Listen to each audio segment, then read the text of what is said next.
Namaste everyone, welcome to Beyond the Headlines with me Deepti J. Verma. In today's episode, we are going to look at an alarming trend for both India and the Indian diaspora, a trend which has been red flagged by an American think tank called Hudson Institute.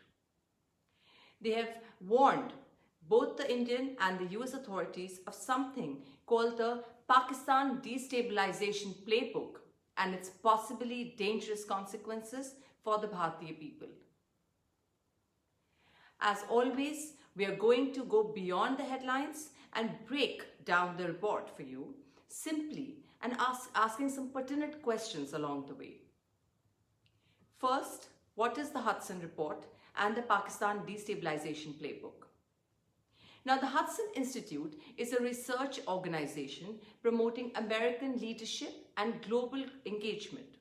Founded in 1961 by a strategist called Herman Kahn, the Hudson Institute seeks to guide public policy makers and global leaders in government and business through a vigorous program of publications, conferences, policy briefings, and recommendations, mainly by anticipating future events and trends through a vast interdisciplinary research. In their latest report, they warned the US authorities of Pakistani and Khalistani activities being funded and played out on their soil with a specific aim to hurt India. The report mentions how for years the United States and most of the international community have condemned Pakistan's tolerance of and support for terrorism. Moreover, the US Department of State's country report on Pakistan states Pakistan continued to serve as a safe haven for certain regionally focused terrorist groups. It allowed groups targeting Afghanistan, including the Afghan Taliban, and affiliated HQN, which is Haqqani Network, as well as groups targeting India, including LET, Lashkar-e-Taiba, and its affiliated front organizations and Jaish-e-Mohammed to operate from its territory. But in this report, it's also stating how Islamabad has yet to take decisive actions against Indian and Afghanistan-focused militants and terrorist groups who would undermine their operational capability. The Indian government and several independent scholars believe that militancy in Jammu and Kashmir, as well as the Khalistan movement, are parts of Pakistan's plan for bleeding India with 1,000 cuts, and how US soil is being used to strengthen these movements now. And the government should be aware of it and in fact discourage such activities completely. This brings us to our second question. What is the Khalistani movement? For many years, a few members of the Sikh diaspora community located in America and Canada have supported the creation of a separate state for Sikhs called Khalistan in the Indian state of Punjab, bordering Pakistan and the volatile Jammu and Kashmir.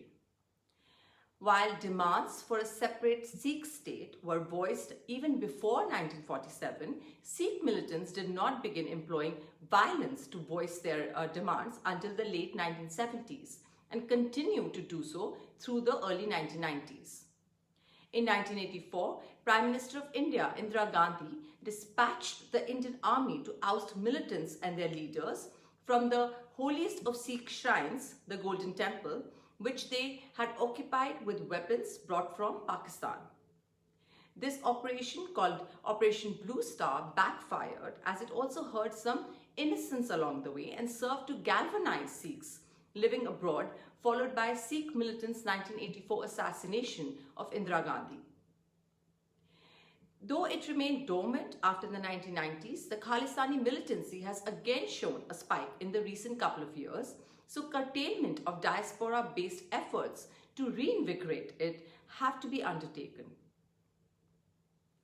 Now, according to the report, today cooperation between Khalistani and Kashmiri groups has become increasingly apparent in North America.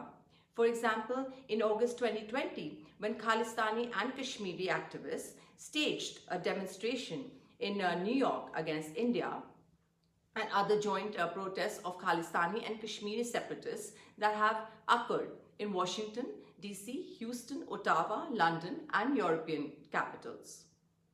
Our next question, what should be done? The report says how anticipation constitutes a crucial part of national security planning, and therefore investigating within the limits prescribed by the law the activities of Khalistani groups located in North America and even Canada is important to prevent a reoccurrence of the violence orchestrated by the Khalistan movement in the 1980s. A similar report for the MacDonald-Laurier Institute provides details of recent Khalistani group activities in Canada. What's connecting these groups to one another? You might wonder, especially when Sikhs are being driven out of Afghanistan and Pakistan facing atrocities. They have a shared political interest here to destabilize India and some common modus operandi. Some, for instance, organize joint events and share lawyers, donors, and accountants. To know the extent of this insidious network, one must remember a man called Ghulam Nabi Fai. Ghulam Nabi Fai is an American citizen of Kashmiri origin who founded the organization Kashmiri American Council in the United States and carried out lobbying on behalf of Kashmiri separatism. In 2011, the US government stated that this was actually a front group for Pakistan's Inter-Services Intelligence, ISI. Fai was arrested by the FBI then in 2011 for concealing the transfer of $3.5 million US from Pakistan's ISI to fund his lobbying efforts and influence the US government on the Kashmir conflict, in complete violation of the Foreign Agents Registration Act. His arrest came at a time when relations between Pakistan and the United States were strained because of the aftermath of the raid that killed Osama bin Laden. And the US Secretary of State, Hillary Clinton, was on a visit to India. Fai later pleaded guilty to conspiracy and tax evasion and got indicted. The involvement of Fai and Kashmir-related groups in the US-based Khalistan milieu should be taken seriously. For years, the KAC held itself out to be run by Kashmiris, financed by Americans, and dedicated to raising the level of knowledge in the United States about the struggle of the Kashmiri people for self-determination. But according to court documents, the KAC was secretly funded by officials employed by the government of Pakistan, including the ISI. Pakistan's strategy has always been to damage India by exploiting its religious, political, and ethnic fault lines, and by supporting violent extremist and separatist movements across various parts of India. Internal politics in the Indian state of Punjab and Pakistan's ambitions are coinciding today, for which the Khalistan movement has once again emerged. The irony, however, here, ethnic cleansing, forced conversion, attacks on gurudwaras, and migrations have ensured that Sikhs, like Hindus and Christians, are currently a minuscule endangered minority within Pakistan.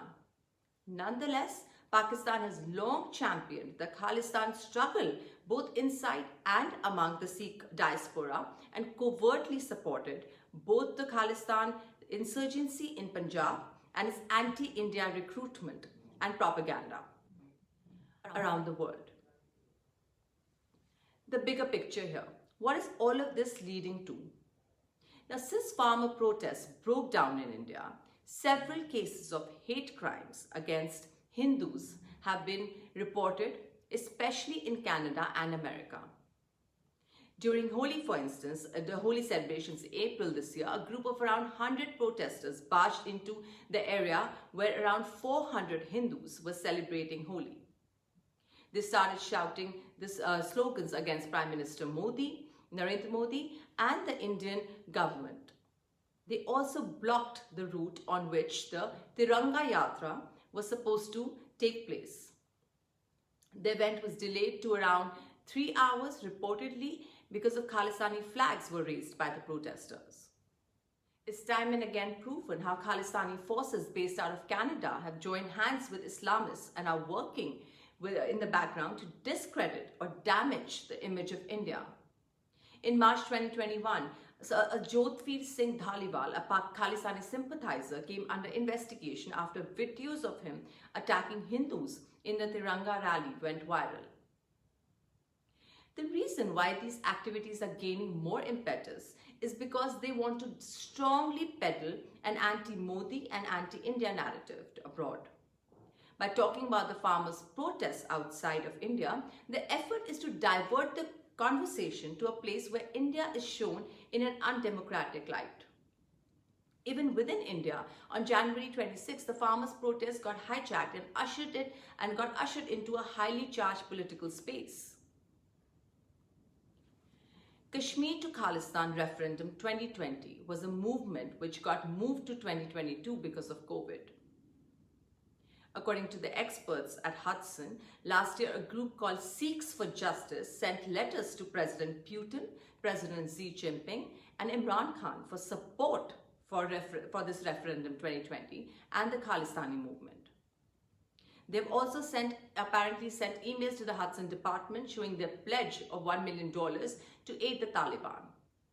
Why would this correspondence and exchange of money take place between entities that don't seem to have that much in common? That's a question we all need to collectively examine. Besides the authorities, even regular people like you and me and our relatives abroad and the Indian diaspora at large should check facts before they associate with a group and start making large donations. We must know the benefactors and the cause for which the money is being used. As so far, it looks like it's mostly being used to change the sentiment about India and bleed it, as the report says, by 1,000 cuts.